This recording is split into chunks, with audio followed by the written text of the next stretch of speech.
J'aimerais commencer avec une devinette, parce que moi j'aime bien les devinettes. Je ne sais pas si vous aussi. Quel est le point commun entre une ombre, la navette d'un tisserand, un coureur et de la vapeur d'eau? A priori, ça n'a rien à voir les uns avec les autres. Eh bien, ce sont 4 images utilisées dans la Bible pour décrire la fragilité et la brièveté de la vie. Et je vous mets les citations d'où ces images sont tirées. Dans 1 Chronique 29, verset 15, « Nos jours sur la terre disparaissent comme l'ombre sans espoir. » Dans Job 7, verset 6, « Plus rapide que la navette d'un tisserand, mes jours s'évanouissent. Plus d'espérance. » Toujours dans Job 9, verset 25, « Plus rapide qu'un coureur, mes jours prennent la fuite sans avoir vu le bonheur. » Et dans Jacques, chapitre 4, verset 14, « En effet, qu'est-ce que votre vie ? C'est une vapeur qui paraît pour un instant et qui disparaît ensuite. » La vie est trop courte. Nous sommes tous vulnérables et allons tous mourir un jour. Ce sont des vérités que nous connaissons tous. Et pourtant, on n'aime pas en parler. Nous sommes dans une société où la mort est devenue tabou. Comme si on voulait garder l'illusion qu'elle n'existe pas. Comme si on gardait une nostalgie des origines quand elle n'existait pas encore. Parce qu'en effet, il n'y avait pas de mort dans le jardin d'Éden. Ce n'était qu'une conséquence de la chute, de l'éruption du péché dans le monde, de la désobéissance à Dieu. Ce refus de voir la mort en face est peut-être d'autant plus fort depuis que l'homme moderne a voulu se débarrasser de toute perspective de vie après la mort. Bon, à ce stade, vous vous dites peut-être, sympa l'ambiance, on va bien se marrer ce matin. Mais rassurez-vous, on ne va pas rester fixé là-dessus. Au contraire, on veut fixer les yeux sur l'éternité. Alors en ce moment, nous sommes dans une série de messages, comme Manu l'a dit, sur le thème « Découvrir la joie de donner ». Nous nous inspirons de ce petit livre de ce pasteur et auteur américain Randy Alcorn, « Le principe du trésor ». La semaine dernière, Manu nous a parlé de la joie de donner. C'est un enseignement si important dont malheureusement on n'ose pas beaucoup parler. Aujourd'hui, nous allons avoir, comme je l'ai dit, les yeux fixés sur l'éternité. Et dans les semaines à venir, on va voir quels pourraient être les obstacles à la générosité et puis concrètement par où on peut commencer.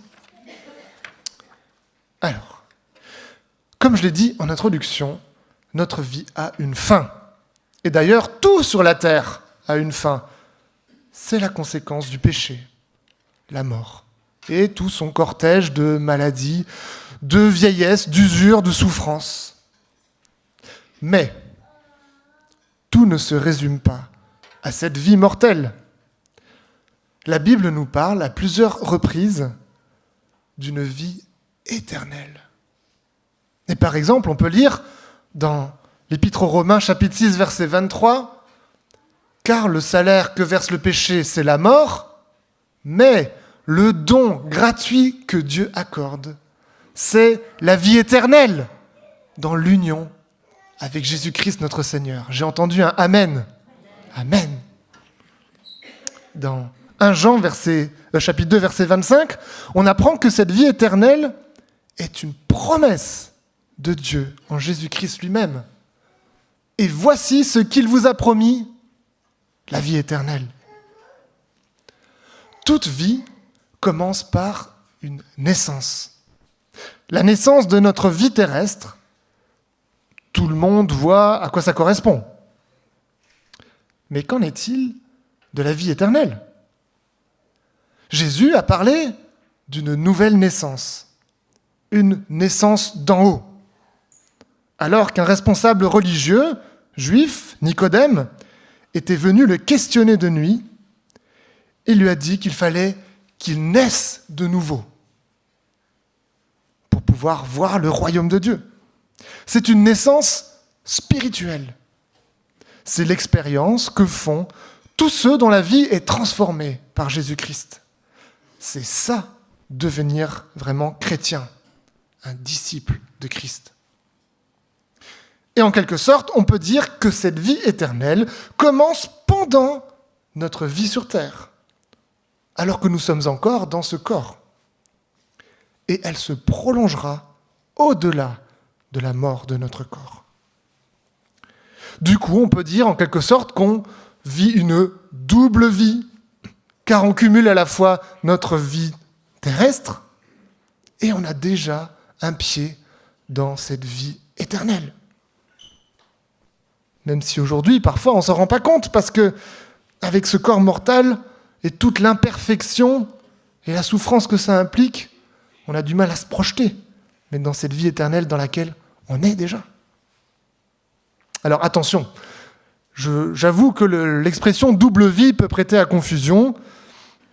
Ici, vous aurez compris qu'on ne parle pas d'un agent double, ou encore moins d'un homme qui a une double vie parce qu'il a une femme d'un côté et une maîtresse ailleurs. Non. Je veux simplement aujourd'hui attirer notre attention sur le fait que le chrétien né de nouveau est impliqué dans deux réalités à la fois. Sa vie terrestre, liée au monde qui nous entoure, et sa vie éternelle dans la communion avec Jésus-Christ et qui perdurera après la mort. Alors, une fois qu'on a dit ça, j'aimerais maintenant vous parler de trésors et de royaumes. Alors peut-être que certains d'entre vous vont se dire « Oula, il est passé en mode conte de fées ». Mais rassurez-vous, je vais vous épargner les princesses, les licornes et les preux chevaliers. Commençons avec les trésors. La semaine dernière, Manu nous a lu ces versets du chapitre 6 de l'évangile de Matthieu. On va les relire. « Ne vous amassez pas des trésors sur la terre, où les mythes et la rouille détruisent et où les voleurs percent les murs pour voler. Mais amassez-vous des trésors dans le ciel, où les mythes et la rouille ne détruisent pas et où les voleurs ne peuvent pas percer les murs, ni voler. En effet, là où est ton trésor, là aussi sera ton cœur. » Ces paroles sont tirées d'un enseignement de Jésus qu'on appelle le sermon sur la montagne. Et Jésus oppose là des trésors sur la terre et des trésors dans le ciel. Mais qu'est-ce qu'un trésor ? D'après le Larousse, un trésor, alors dans sa première définition, c'est un amas d'objets précieux mis en réserve, souvent cachés. Souvent, on a l'image d'une boîte avec des pièces d'or dedans, comme ce que les pirates cherchent. Deuxième sens, un trésor, ça peut être une chose jugée très précieuse. Mais ici, dans notre texte, on a bien cette image d'amasser des richesses. D'ailleurs, le verbe grec qui a été traduit par amasser, thésorizo, est de la même racine que celui qui a été traduit par trésor, thésauros. Un trésor, c'est donc non seulement quelque chose de très précieux, mais quelque chose qu'on amasse. Quelque chose à quoi on est attaché. On y consacre beaucoup de notre attention, peut-être de notre temps, de notre énergie. C'est pour ça que Jésus dit ici, « Là où est ton trésor, là aussi sera ton cœur. » Alors Jésus se présente un peu comme un conseiller financier, ou plutôt un conseiller en placement de trésors. Et en gros, il y a deux types de placements.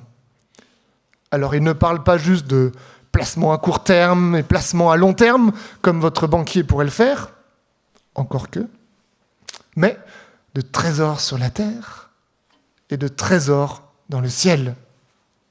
Ce premier trésor, celui sur la terre, est un mauvais placement, car il est fragile. Il peut disparaître du jour au lendemain. Mais le deuxième, ce trésor dans le ciel, est un bon placement. Il est éternel. Il ne peut être ni détruit, ni volé. Mais de quoi parle-t-il, Jésus, quand il parle de ce trésor dans le ciel ?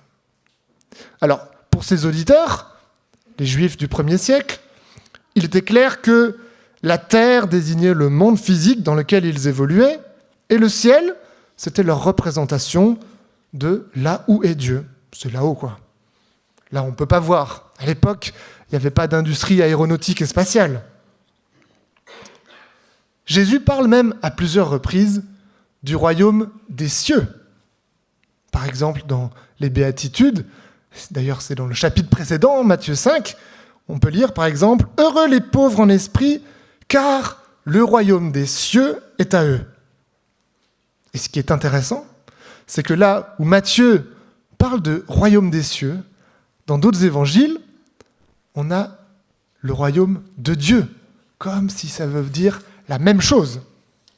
Et Matthieu s'adressait principalement à des Juifs qui avaient du mal à prononcer le nom de Dieu tellement il était sacré. Donc il a interchangé. Donc le ciel, c'est tout simplement là où règne Dieu. Alors, les trésors sur la terre, tout le monde voit assez bien ce que ça peut être. Mais ces trésors au ciel, c'est moins concret. Ce n'est pas quelque chose de matériel. Jésus ne répond pas explicitement à cette question, mais on peut comprendre que les trésors dans le ciel sont liés à ce qu'on fait, au bien que l'on peut faire, ou plus généralement à notre obéissance à Dieu. Alors, dans le chapitre qui s'appelle « Les yeux fixés sur l'éternité », dans le livre « Les principes du trésor », l'auteur développe cette image de trésor dans le ciel et le compare à un compte en banque qui serait alimenté par nos bonnes œuvres et qui donnerait lieu à des récompenses éternelles. Voilà quelques-uns des versets bibliques auxquels il fait référence pour détailler ces trésors que l'on peut amasser dans le ciel. Premier concerne le fait de faire le bien. Éphésiens 6, verset 8. « Car vous savez que chacun, qu'il soit esclave ou libre, recevra ce qui lui revient selon le bien qu'il aura fait. » Deuxième idée, plus spécifiquement, faire du bien aux pauvres. Non, si tu donnes une réception, invite des pauvres, des estropiés, des paralysés, des aveugles. Si tu fais cela, tu en seras très heureux, précisément parce que ces gens-là n'ont pas la possibilité de te rendre l'appareil. Et Dieu te le revaudra lorsque les justes ressusciteront. Troisième manière d'amasser des trésors dans le ciel, persévérer dans la foi. On est encore dans l'évangile de Luc, chapitre 6, versets 22-23. « Heureux serez-vous quand les hommes vous haïront, vous rejetteront, vous insulteront, vous chasseront, en vous accusant de toutes sortes de maux à cause du Fils de l'homme. Quand cela arrivera, réjouissez-vous et sautez de joie, car une magnifique récompense vous attend dans le ciel. » Quatrième et dernière manière d'amasser des trésors, citée par Randy Alcorn, on est un peu plus loin dans Luc 6, « Vous, au contraire, aimez vos ennemis. Faites-leur du bien et prêtez sans espoir de retour. Alors, votre récompense sera grande. Vous serez les fils du Très-Haut parce qu'il est lui-même bon pour les ingrats et les méchants. »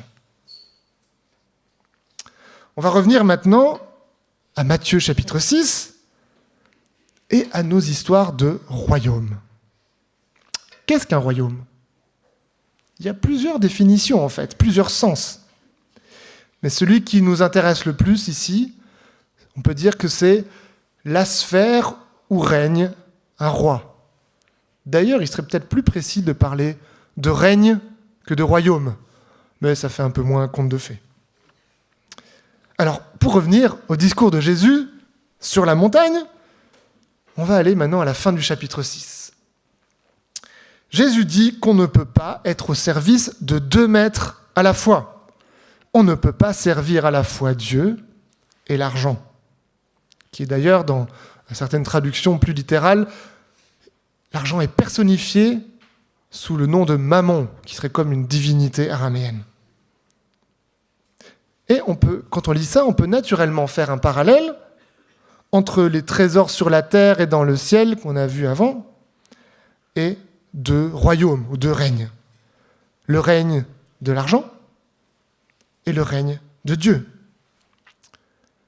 Si on réfléchit à comment fonctionne le monde dans lequel nous vivons, où la finance a pris une très grande importance, il est facile de l'identifier à un royaume ou un règne de l'argent.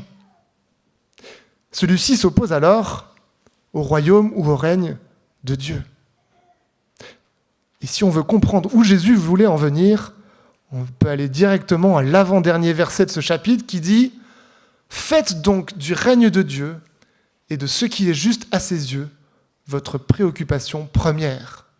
Et toutes ces choses, alors dans le contexte, c'est la nourriture, le vêtement, etc., vous seront données en plus. » Ce verset et le passage dans lequel il s'inscrit a littéralement changé ma vie. Regardez ce dessin. Alors vous voyez peut-être pas grand-chose, mais je vais vous le décrire.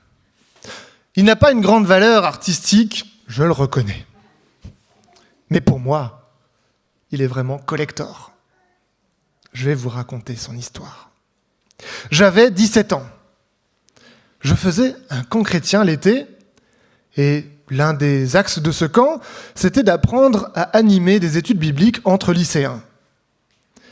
On essayait une nouvelle méthode qui consistait à transformer ce qu'on a compris d'un texte biblique en dessin.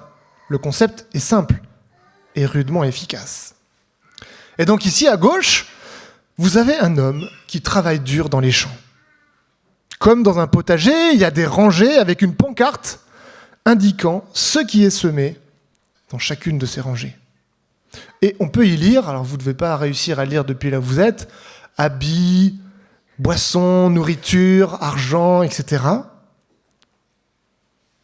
Et à droite, on a un promeneur qui marche le long d'un chemin, qui monte, avec une pancarte au bout qui indique la destination de ce voyage. Royaume de Dieu. Et comme l'homme qui est à gauche, cet homme à droite fournit un effort, ce chemin monte.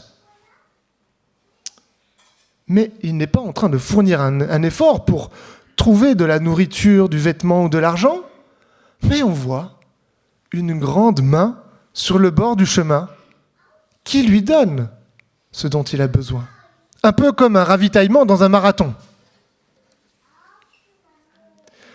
Ce contraste entre ces 2 hommes m'avait soudain sauté à la figure. Je me suis reconnu dans cet homme qui est à gauche.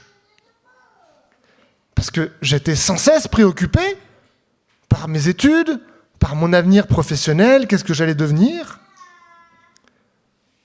Et ça prenait non seulement tout mon temps, parce qu'au lycée, j'avais beaucoup de travail, mais aussi toutes mes pensées revenaient toujours à ce sujet.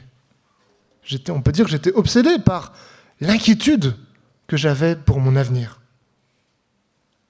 Et donc, c'était devenu tellement la priorité qu'il fallait d'abord que je règle ça, ces questions d'avenir, avant de pouvoir envisager quoi que ce soit, et notamment de servir Dieu, par exemple.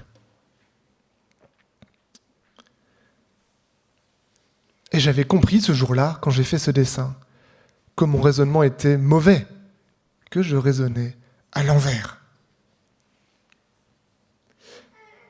Si je consacrais ma vie à travailler pour me nourrir, me vêtir, gagner de l'argent, tout ce que je récolterais, au mieux, ce serait de la nourriture, du vêtement et de l'argent. Ok ?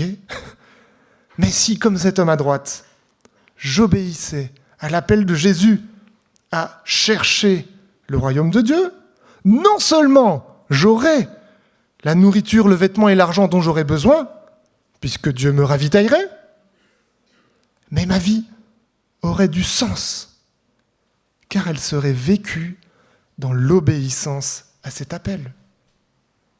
Alors, je connaissais bien ce verset depuis tout petit, je le chantais même. Mais là, tout d'un coup, ça m'avait sauté à la figure, comme j'ai dit.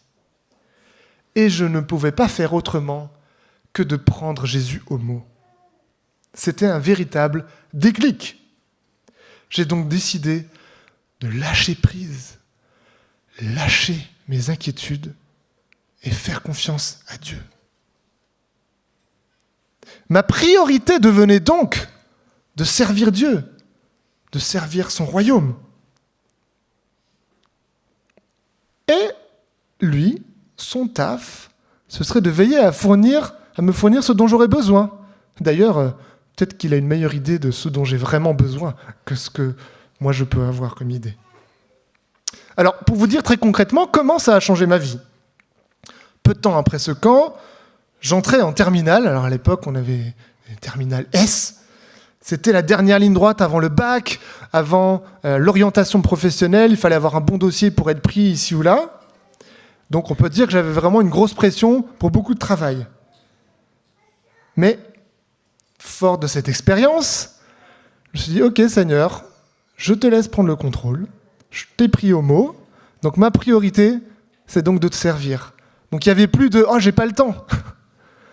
Donc cette année-là, j'ai dû prendre des responsabilités dans le club biblique qu'il y avait dans mon lycée parce que les plus âgés étaient partis. Et donc ça me prenait pas mal de temps dans la semaine pour animer, pour préparer, pour m'occuper de ces études. Il y avait aussi des rencontres entre clubs bibliques des différents lycées de la ville où j'étais très actif. Donc parfois ça me prenait des week-ends alors que normalement chaque heure était comptée pour bosser. Mais j'avais compris que c'était la priorité de ce à quoi Dieu m'avait appelé. Un peu plus tard, j'ai dû démarrer un groupe de jeunes dans mon église. Tous les samedis soirs, ça représente quand même du travail. Mais je savais que c'était la volonté de Dieu et j'avais la paix. Et figurez-vous que Dieu a tenu ses promesses. Certes, je continuais à faire ma part, de travailler sérieusement comme je le pouvais. Mais même si j'avais travaillé moins d'heures que ce que je faisais avant, mes résultats s'étaient nettement améliorés. Mes concours ont marché de manière inattendue. Parfois, je me suis dit, mais il y a eu un bug dans les notes ou je ne sais pas ce qui s'est passé. Mais Dieu avait ouvert les portes. Il m'a dit, je te mets au défi, obéis-moi, suis-moi, je m'occupe du reste. Qu'est-ce que c'est libérateur ?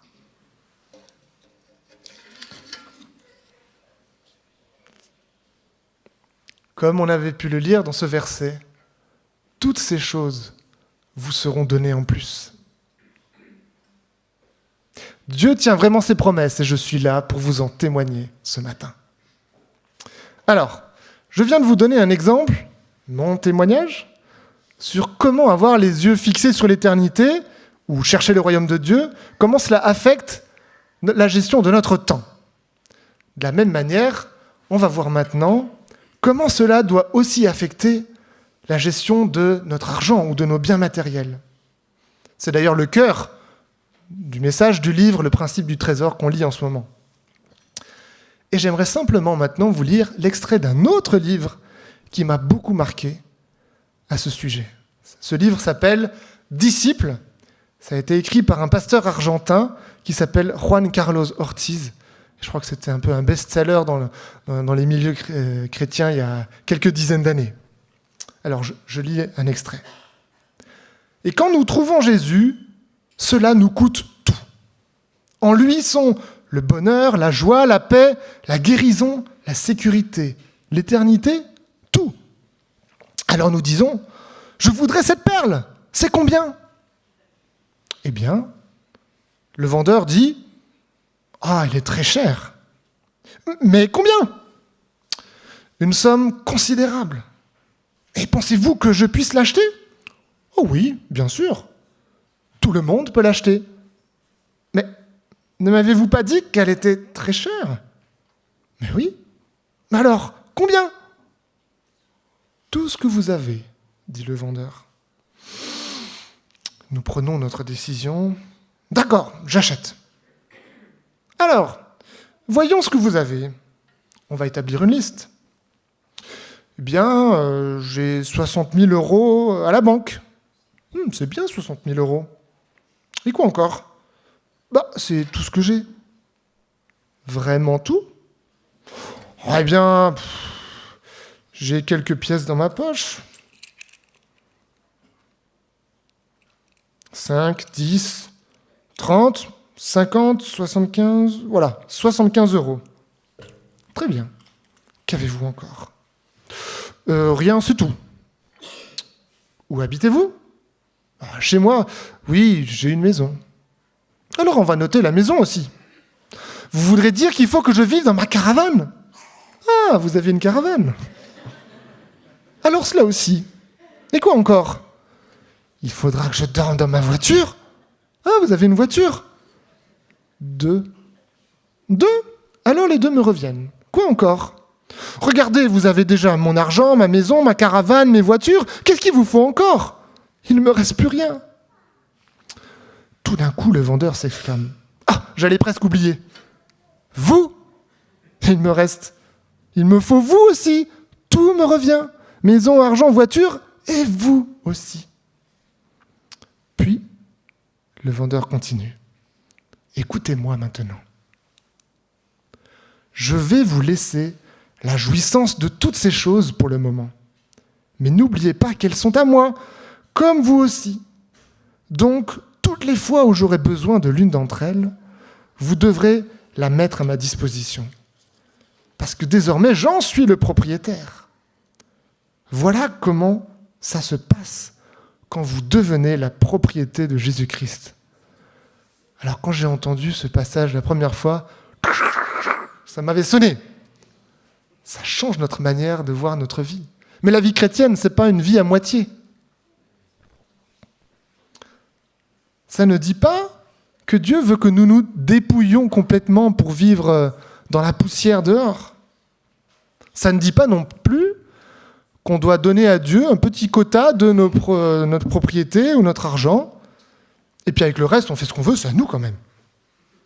La logique de la vie chrétienne, c'est que quand on se donne à Dieu, quand Jésus-Christ devient notre Seigneur, 100% de ce qui est à nous, ou ce qui nous est confié, lui appartient. On en a le bénéfice et l'usage, mais simplement comme des gestionnaires de la grâce de Dieu. Comment est-ce que ça se voit dans la gestion de mes biens ?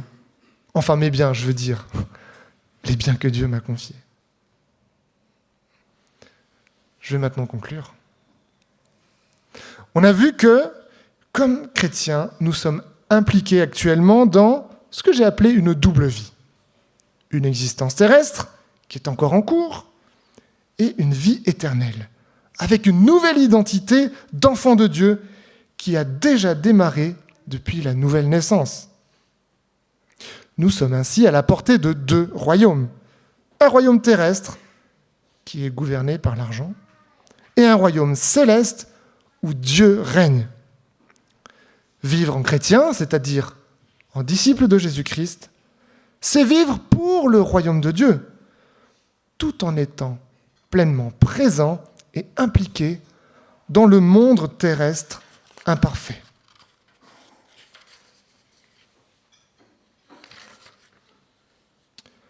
Dans cette situation, nous pouvons choisir là où nous plaçons notre trésor, comme on l'a lu tout à l'heure.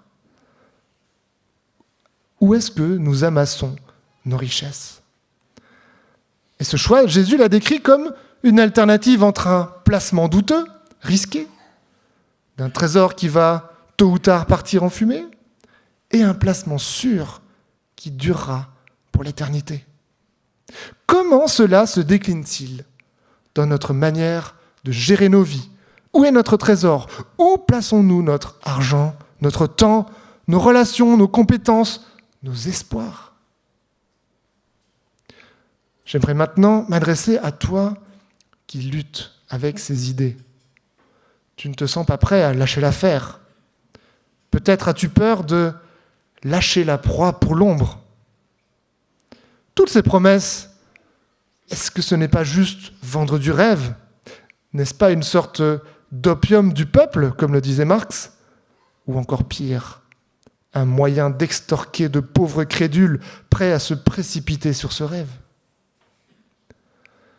J'aimerais te lancer un défi. Celui d'évaluer la vie de gens qui ont fait l'un ou l'autre de ces choix. Si tu regardes à des chrétiens qui ont compris cet enseignement du royaume de Dieu et qui le mettent en application, sont-ils plus pauvres ou plus malheureux suite à ce choix ? Ou à l'inverse, ceux qui rejettent une telle idée et qui placent tous leurs œufs dans les trésors terrestres, sont-ils vraiment plus riches ou plus heureux ? La vie chrétienne est une vie de foi. Et la foi, ce n'est pas juste une croyance intellectuelle, mais c'est une conviction qui engage à l'action. Et je vous laisse avec cette dernière citation biblique tirée de la galerie des héros de la foi qui nous est dressée au chapitre 11 de l'Épître aux Hébreux, que je vous invite à relire chez vous en entier. Par la foi, Moïse, devenu adulte, a refusé d'être reconnu comme le fils de la fille du Pharaon. Il a choisi de prendre part aux souffrances du peuple de Dieu, plutôt que de jouir momentanément d'une vie dans le péché. Car, estimait-il, subir l'humiliation que le Christ devait connaître constituait une richesse bien supérieure au trésor de l'Égypte. Il avait en effet les yeux fixés sur la récompense à venir. La vie de Moïse a été extraordinaire. Son impact a été décisif dans la vie du peuple d'Israël et encore aujourd'hui pour d'autres peuples comme nous. Il n'en serait rien s'il n'avait pas fait confiance en Dieu et s'il s'était contenté de profiter tranquillement des privilèges et du confort que lui aurait apporté sa situation de prince au palais du Pharaon. Et probablement qu'il serait un parfait inconnu aujourd'hui s'il avait fait un tel choix. L'appel que je nous adresse ce matin, c'est d'avoir, comme Moïse, les yeux fixés sur la récompense à venir. Les yeux fixés sur l'éternité. Je vous invite à vous lever pour terminer dans la prière.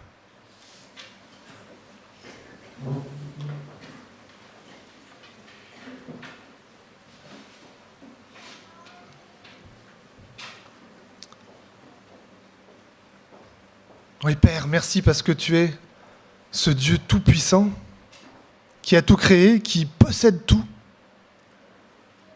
Et merci parce que tu nous appelles à te faire confiance et que cette confiance n'est pas un saut dans le vide, dans un précipice, mais un saut dans ta main ferme, solide, sûre.